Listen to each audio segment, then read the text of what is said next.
কখনো আকাশে পাখিদের দেখুন, তারা কখনো ভাগ্যের উপর নির্ভরশীল হয় না।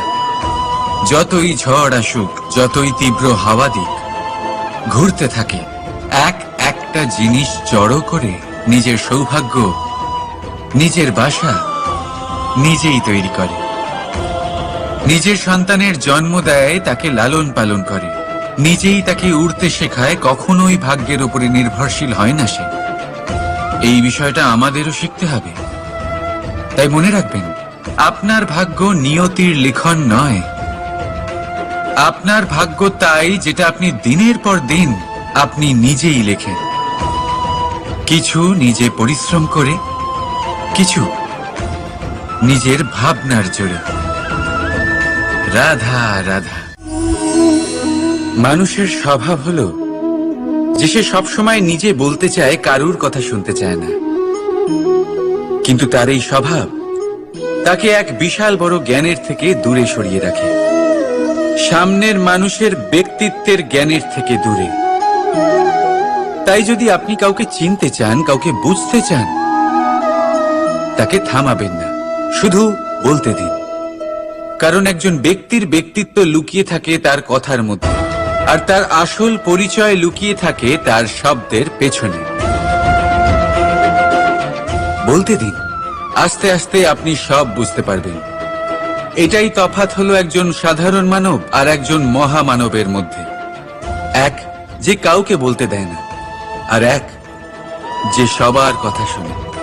তাহলে সিদ্ধান্ত আপনার, আপনি কি সাধারণ হতে চান না অসাধারণ? কারণ এই ভবিষ্যৎ আপনার। রাধা রাধা। ভাগ্য আর কর্ম, এই দুই এমন শব্দ যাকে ঘিরে সমগ্র সংসার।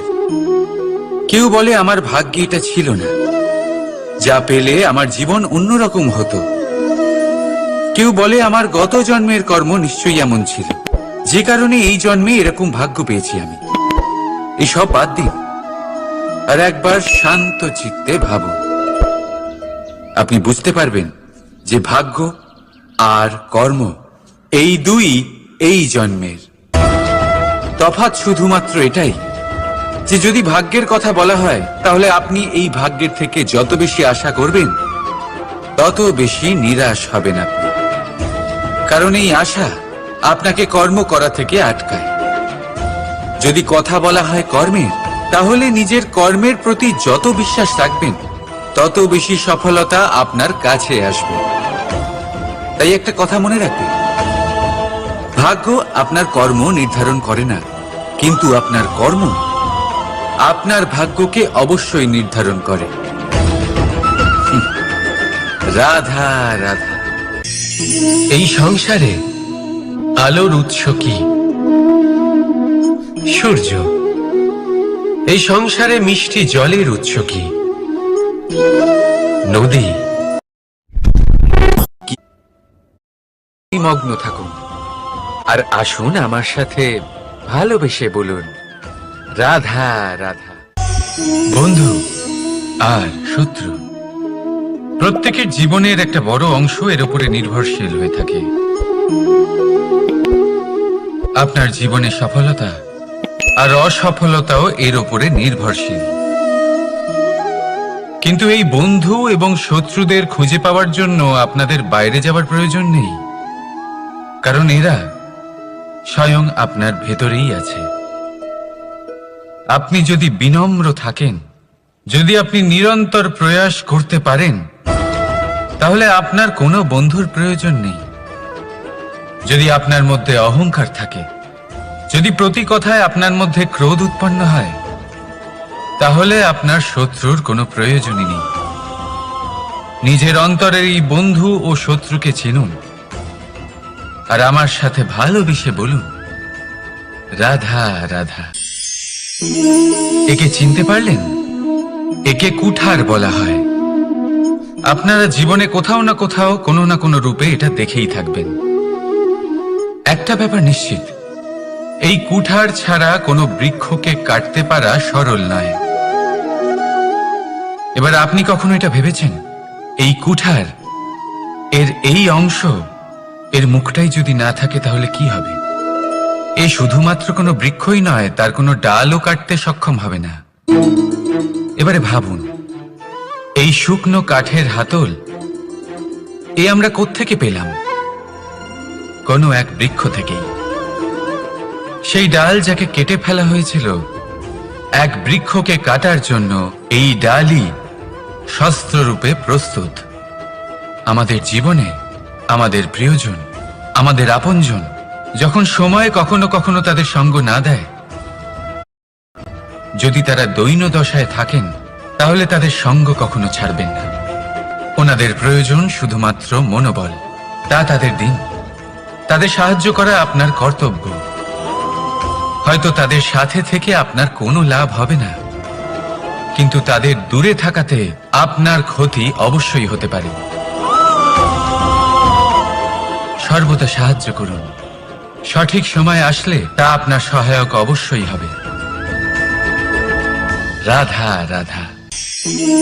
আমাদের মধ্যে বেশিরভাগ মানুষেরই এই অভিযোগ থাকে যে মানুষ তখনই আমাদের স্মরণ করেন যখন সেই সময় আসে যখন আমাদেরকে প্রয়োজন হয়, যখন কোনো কাজ থাকে।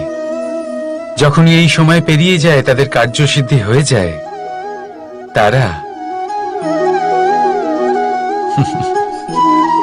আমাদের থেকে দূরে চলে যান, ভুলে যান আমাদের। এবার এই বিষয়ে ভেবে খারাপ অবশ্যই লাগে। এই পরিস্থিতিকেই অন্য এক দৃষ্টিভঙ্গি দিয়ে দেখার চেষ্টা করুন। মনে রাখবেন, মানুষ প্রদীপের সন্ধান তখনই করেন যখন তার জীবনে অন্ধকার থাকে। আপনি প্রসন্ন হয়ে উঠুন, কারণ আপনার কাছে সেই সুযোগ আছে যে কারোর জীবনে প্রকাশের কিরণ আনতে পারছেন, কাউকে সঠিক পথ দেখাতে পারছেন, কারোর সহযোগিতা করতে পারছেন, এই পুণ্য অর্জন করতে পারছেন। কারোর থেকে কোনো আশা রাখার দরকার নেই। যার আপনাকে যতটা প্রয়োজন তাকে ততটাই সাহায্য করুন, ততটাই সবাইকে প্রেম বিতরণ করুন। আর এই প্রেমের ভাব নিয়েই আমার সাথে বলুন, রাধা রাধা। এটা সেই নৌকার প্রতিরূপ যা আমাদের নদী পার করায়। এবার বিষয়টা একটু ভেবে দেখুন। সেই বিশাল নৌকা যা আমাদের নদী পার করায়, সেটার নির্মাণ নদীতে নয়, ডাঙায় হয়। আর যদি আমরা এটাকে নদী অবধি পৌঁছতে চাই, তাহলে আমাদের দরকার পড়ে কোনো গরুর গাড়ির অথবা ঘোড়ার গাড়ির। তার সাহায্যে একে বহন করা হয়। এবার পথে যদি কোনো জলধারা আসে, কোনো নদী আসে, আর সেটাকে পার করতে হয়, তাহলে তখন সেই নৌকার ওপরে গাড়ি রাখা হয়, তারপর তাকে পার করা হয়। অর্থাৎ এই যাত্রা দুজনের সংযোগ ছাড়া সম্পূর্ণ হতেই পারবে না। সেই জন্যই এই প্রবাদ আছে, কখনো নৌকা তো কখনো গাড়ি। আমাদের সম্পর্কের মধ্যে অতি আবশ্যক, আমাদের সম্পর্কের মধ্যে অত্যন্ত গুরুত্বপূর্ণ হলো সংযোগ। সবসময় একসাথে চলা, সংযোগ স্থাপন করা। সবসময় সুখী থাকবেন। রাধা রাধা। পুস্তক, পুস্তক থেকে আমরা কি না শিখতে পারি। জ্ঞান হোক, বিজ্ঞান হোক, ইতিহাস হোক, সব শিখতে পারি। কথায় আছে, একটা ভালো পুস্তক, একটা ভালো গ্রন্থ পাওয়া তা 100 ভালো বন্ধু পাওয়ার সমান। কিন্তু যদি একটা ভালো বন্ধু পাওয়া যায়, তাহলে তা গোটা গ্রন্থাগারের সমতুল্য। সে আপনাকে কর্মের বিষয়ে জ্ঞান দেয়, সাফল্যের রসায়ন শিক্ষা দেয়। সে আপনাকে ইতিহাসে অমর করে রাখবে। শুধু তাই নয়, সে আপনাকে শুধু পথই দেখাবে না, সেই পথে আপনার সাথে সঙ্গী হয়ে চলবে সে। সেই জন্য জীবনে যদি কোনো ভালো বন্ধুকে পাশে পান, তাহলে তাকে আপন করে রাখবেন, তাকে সামলে রাখবেন। জীবন সহজ হয়ে যাবে। রাধা রাধা। বর্ষা ঋতু শুরু হলেই পাখিদের মধ্যে চাঞ্চল্য বেড়ে যায়। আর সেটা হবে নাই বা কেন? বাসা ভেঙে যায়, বৃক্ষ ভেঙে পড়ে। প্রত্যেক পাখি তার থাকার জন্য একটা নতুন জায়গার, একটা ছায়ার, একটা ছাদের খোঁজে থাকে। শুধু একটা পাখি এসব কিছুই করে না। না তো তার এসব সমস্যা নিয়ে কোনো চিন্তা থাকে, না কোনো দরকার পড়ে। আর সেই পাখি হলো বাজ। সেই সব সমস্ত ছোটখাটো সমস্যার থেকে অনেক দূরে ওপরে উড়ে বেড়ায়, মেঘের থেকেও অনেক উঁচুতে। তাই এই সব ছোটখাটো সমস্যা যা আপনার জীবনে এসে থাকে, এই সব নিজের চারপাশকে ঘিরতে দেবেন না। নিজের চিন্তা ভাবনাকে অনেক উঁচুতে রাখুন। আপনার সমস্ত সমস্যা নিজে থেকেই নিচে চলে আসবে। রাধা রাধা। কোনো ব্যক্তির ব্যক্তিত্ব কিভাবে তৈরি হয়? আপনার কি মনে হয় যে ব্যক্তি জন্ম থেকে তার স্বভাব নিয়ে জন্মায়, নাকি আপনার মনে হয় যে এই প্রকৃতি ব্যক্তির জন্য তার নিয়তি রচনা করে? না, এরকম একেবারেই হয় না। আমি আপনাকে বোঝাচ্ছি। যখনই বৃষ্টি পড়ে কোনো বিন্দুর দিকে দেখবেন। এবার এই বিন্দু যেখানে পড়ছে তার উপরে নির্ভর করছে তারপর কি হবে। যদি এই বিন্দু পড়ে কোনো ক্ষেতের ওপরে, তাহলে কোনো নতুন ফসলের জন্ম দেবে। যদি সে গরম কড়াইতে পড়ে, তাহলে বাষ্পীত হবে। যদি সে কোনো সাপের মুখের ভেতরে পড়ে, তাহলে বিষ তৈরি হবে। ঝিনুকের ভেতরে পড়লে মুক্তো তৈরি হবে। যদি কোনো পাতার ওপরে পড়ে, তাহলে শিশির তৈরি হবে। একই বিন্দু, কিন্তু তার সঙ্গত তার ভবিষ্যৎ এবং ব্যক্তিত্ব নির্ধারণ করবে। এবার এটা তো শুধুমাত্র এক বিন্দু, তার কাজ হলো শুধুমাত্র পড়া। কোথায় সেটা সেও নির্ধারণ করতে পারে না। কিন্তু আপনি হলেন মানুষ। আপনি বাছাই করতে পারবেন যে আপনার সঙ্গী কারা হবে, কাদের সাথে আপনি মেলামেশা করে বড় হবেন। তাই তা ভালোভাবে করুন, কারণ এই নির্বাচন আপনার হাতে, কারণ এই জীবন আপনার, ভবিষ্যৎ আপনার। এবার আপনি মহান হতে চান কি না, তার নির্ণয় আপনাকেই করতে হবে। আসুন আমার সাথে ভালোবেসে বলুন, রাধা রাধা। সূর্যের তাপ এতটাই প্রখর হয়, তা সমস্ত বনস্পতিকে শুষ্ক করে দেয়। পুকুর হোক, নদী হোক, সরোবর হোক, সমস্ত শুষ্ক হয়ে যায়। কিন্তু আপনি কখনো শুনেছেন সূর্যের তাপে সমুদ্র শুকিয়ে গেছে? এমন কখনোই হয় না। আর এর পেছনেই লুকিয়ে রয়েছে এক অমূল্য জীবনের শিক্ষা।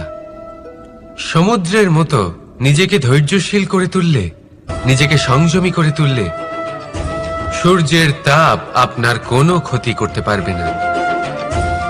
আপনার অন্তর থেকে সেই তাপ বাষ্পায়িত হয়ে মেঘ তৈরি হয়ে সূর্যকে ঢেকে দেবে। আর তারপর হবে শুধু সাফল্যের বৃষ্টি। তাহলে আসুন আর আমার সাথে ধৈর্যের সাথে বলুন, রাধা রাধা। মানুষ অসুস্থ কেন হন? শারীরিক দুর্বলতার কারণে? না, মানুষ অসুস্থ হন তার মানসিকতার কারণে, তার বিবেকের কারণে, তার কর্মের কারণে, তার ক্রোধের কারণে। আর যখন কেউ সুস্থ হন, ঠিক হয়ে যান, তার মানে এটা নয় যে শুধু ওষুধের জন্য তিনি সুস্থ হয়েছেন। না, এটা কারোর তার প্রতি প্রেমের প্রভাব, বিশ্বাসের প্রভাব, সম্বলের প্রভাব। শুধুমাত্র ওষুধ দিয়ে কিছুই হয় না। যদি মনে প্রেম থাকে, বিবেক থাকে, বিশ্বাস থাকে, সম্বল থাকে, তবেই সেই ওষুধ কাজ করতে পারে। তাই মনে রাখবেন, এই জীবন হলো অত্যন্ত ছোট। মনে প্রেম ভাব রাখুন, মিত্রতা করুন, শত্রুতা নয়। ভালোবাসুন, বিদ্বেষ নয়। আর এই ভালোবাসার সাথেই বলুন, রাধা রাধা। মানুষ জীবনে সব সময় চিন্তা করে, ভাবতে থাকে যে তার জীবনে কতই না সমস্যা। তারপরে নিজের আশেপাশে দেখে আর ভাবে যে সবাই কত প্রসন্ন, শুধু আমার জীবনেই সমস্যা আছে। কিন্তু বিষয়টা তা নয়। শুধু প্রত্যেক ব্যক্তিরই নয়, প্রত্যেক প্রাণীরও জীবনে সমস্যা আছে। এবার মানুষ একটা পাখিকে দেখে এটাই ভাবে যে এদের জীবন কতটা সহজ। কোনো দেশেরই সীমারেখা এদের ওপর লাগু হয় না। কোথায় থাকবে সেই নিয়েও কোনো ভাবনা নেই। কত শান্তির জীবন এদের। তারপর সে একটা পিঁপড়েকে দেখে আর এটা ভাবে, কি অসাধারণ, এদের তো সারা জীবনই মাটির উপরেই অতিবাহিত হয়, খাবারটাও মাটিতেই পেয়ে যায়। কি শান্তির জীবন এদের। কিন্তু যখন কোনো ঝড় আসে তখন সবার আগে সেই পাখির বাসাটাই ঝড়ে ভেঙে যায়। এই পাখি যে শাখাতেই গিয়ে বসে পড়ুক, তাদের উপর সবসময় সংকট থাকে যে ওপর থেকে কোনো বড় পাখি এসে তাদের উপর প্রহার না করে, তারা নিজেদের প্রাণ না হারায়। আর যদি কথা বলি পিঁপড়েকে নিয়ে, এদের উপর সবসময় সংকট থাকে যে কোনোভাবে বাতাস বা জল এদের ভাসিয়ে না নিয়ে যায়, কোনো প্রাণী ওকে পা দিয়ে পিষে না দেয়, এই পিঁপড়ে পিষ্ট হয়ে না মারা যায়। দেখুন, সমস্যা প্রত্যেকের জীবনে রয়েছে, আর এই সমস্যা আসতেই থাকবে। এর অর্থ এটা নয় যে এই সমস্যার সম্মুখীন হওয়া যায় না, এর সমাধানও সম্ভব নয়। প্রত্যেক সমস্যার সমাধান অবশ্যই আছে, শুধু শান্ত মনে সেটা খুঁজে বের করতে হবে। তাহলে সেটাই করুন, প্রত্যেক সমস্যার সমাধান করতে থাকুন। যত সমাধান করবেন জীবন আনন্দময় হয়ে উঠবে। যদি সমাধান না করেন তাহলে আজীবন দুঃখই পেতে থাকবেন। আসুন আমার সাথে ভালোবেসে বলুন, রাধা রাধা। কর্ম, ধর্ম আর কর্তব্য, এই তিনটি একে অপরের সাথে জড়িত। আর অনেক সময় এই তিনটি পালন করতে করতে আমাদের সেই ব্যক্তির সামনে গিয়ে দাঁড়াতে হয়, তার বিরুদ্ধেই যেতে হয়, যাকে আমরা সব থেকে বেশি ভালোবাসি। কিন্তু সেইখানে এই যুদ্ধ কোনো ব্যক্তিগত যুদ্ধ থাকে না, এ হলো কর্ম, ধর্ম আর কর্তব্যের যুদ্ধ। এটা সরল নয়, অত্যন্ত কঠিন হয় তার সম্মুখীন হওয়া যাকে আমরা সব থেকে বেশি সম্মান করি। কিন্তু আমাদের তো আমাদের ধর্মের পথে চলতেই হবে, কারণ আমরা কর্মবদ্ধ, কর্তব্যবদ্ধ, আর এটাই করা উচিত। শুধু এটুকু মনে রাখবেন, যদি আপনার উদ্দেশ্য শুভ হয়, আপনার ভাবনা শুভ হয়, আপনি যদি কর্ম, ধর্ম আর কর্তব্যের পথে অগ্রসর হন, তাহলে এই প্রক্রিয়াতে যদি আপনাকে আপনার আরাধ্যেরও সামনে দাঁড়াতে হয়, তাহলেও আপনার কোনো ক্ষতি হবে না। তাহলে আসুন আর আমার সাথে ভালোবেসে বলুন, রাধা রাধা। সাথী, সাথী এই শব্দটির ব্যাখ্যা কে কিভাবে করে? মিত্র, সখা, বন্ধু, কিন্তু অর্থ একটাই। তিনি যিনি আপনার সঙ্গী হন, আর তিনি যার সাথী আপনি হন। এবার সব থেকে বড় প্রশ্ন হলো এটাই যে তিনি কে হতে পারেন যাকে আপনি আপনার সাথী বলে মেনে নিতে পারেন, নিজের সখা, নিজের মিত্র, নিজের বন্ধু মেনে নিতে পারেন। আপনার সাথী হলেন তিনি যিনি দুঃখের সময় আপনার পাশে থাকবেন, আপনার হাত ধরে থাকবেন। আপনার সাথী হলেন তিনি যার হাত আপনি নিজের সুখের দিনে ধরে থাকবেন। সেই সাথীরই হাত ধরুন যিনি দুঃখে সবসময় আপনাকে সাহায্য করার জন্য তৎপর হয়ে থাকেন, আপনার পাশে থাকেন, আর যাকে সুখের দিনে আপনি আপনার সাথে রাখতে পারেন। আর যখন আপনার সাথে আপনার এই সাথী থাকবে, তখন আপনি এটা বুঝবেন যে যখন জীবনে দুঃখ আসে, তখন এই দুঃখ কমে যায়, সবার মধ্যে ভাগ হয়ে যায়। আর যদি তখন সুখ আসে, তাহলে সেটা সবার উপস্থিতিতে আরো বেড়ে যায়। এটাই হলো প্রেম, এটাই হলো ভালোবাসা, এটাই হলো সঙ্গ, যেমন সম্পর্ক আমার আর রাধার মাঝে। তাহলে আসুন আর আমার সাথে ভালোবেসে বলুন, রাধা রাধা। মানুষ এক অত্যন্ত বিচিত্র প্রাণী, পরিকল্পনা করে, ষড়যন্ত্র করে, প্রচেষ্টা করে, কাউকে পরাজিত করার চেষ্টাও করে। সাপকে একটা দড়ি মনে করে হাতে চেপে ধরার চেষ্টা করে, কিন্তু একটা কথা বুঝতেই পারে না, সময়ের এই সাপ, এটা হাতে চেপে ধরাই যায় না। আর আপনি যা করবেন তা আবার ফিরে আসবে আপনারই সামনে। দেখুন, এতে কিছুই যায় আসে না যে আপনি কুম্ভকারের পুত্র নাকি কৃষ্ণের পুত্র। যদি আপনি অনুচিত কর্ম করেন, তাহলে আপনার সাথেও অনুচিতই হবে। অশুভ কর্ম করলে আপনার সাথেও অশুভই হবে। কুরু বংশ অত্যন্ত মহান বংশ ছিল। এই কুরু বংশ কি হলো তার সাথে? একটা গোটা বংশ বয়ে গেল, কারণ ওনাদের উদ্দেশ্য অশুভ ছিল। অন্যদিকে 5 জন বনবাসী পাণ্ডব মহাভারত বিজয়ী হলেন। কারণ তাদের উদ্দেশ্য শুভ ছিল। তাই মনে রাখবেন, শুভ অগ্নি প্রজ্বলিত করবেন, শুভ তাপ সঞ্চার হবে। অশুভ অগ্নি প্রজ্বলিত করবেন, নরকেই জ্বলতে হবে। তাহলে আসুন আর আমার সাথে ভালোবেসে বলুন, রাধা রাধা। জীবনে এমন কিছু কাজ রয়েছে যা আপনাকে একাই করতে হয়, আর এমন কিছু কাজ রয়েছে যা আপনাকে একসাথে মিলে করতে হয়, একজোট হয়ে, সঙ্গবদ্ধ হয়ে। এবার সঙ্গবদ্ধ বলতে কি বোঝাতে চাইছি? আমি তাদের কথা বলছি না যারা বাস্তবিকভাবে একে অপরের সাথে কাজ করেন। আমি তাদের কথা বলছি যারা একে অপরের থেকে দূরে থেকেও একে অপরকে বিশ্বাস করেন। আমি আগেও বলেছিলাম, সমস্ত বিশ্বের আশা বিশ্বাসেই বসবাস করে, তাই না? তাই যেখানে সমস্ত বিশ্ব আছে, সমস্ত সংসার আছে, সেইখানেই বিশ্বাস রয়েছে। তাই আপনার আশেপাশে এমন দল সঙ্গবদ্ধ করুন যাদের আপনার উপর বিশ্বাস আছে আর যাদেরকে আপনি বিশ্বাস করতে পারেন। তাহলে আসুন আর আমার সাথে ভালোবেসে বলুন, রাধা রাধা। আমরা যে মানুষকে চাই, যাকে আমরা ভালো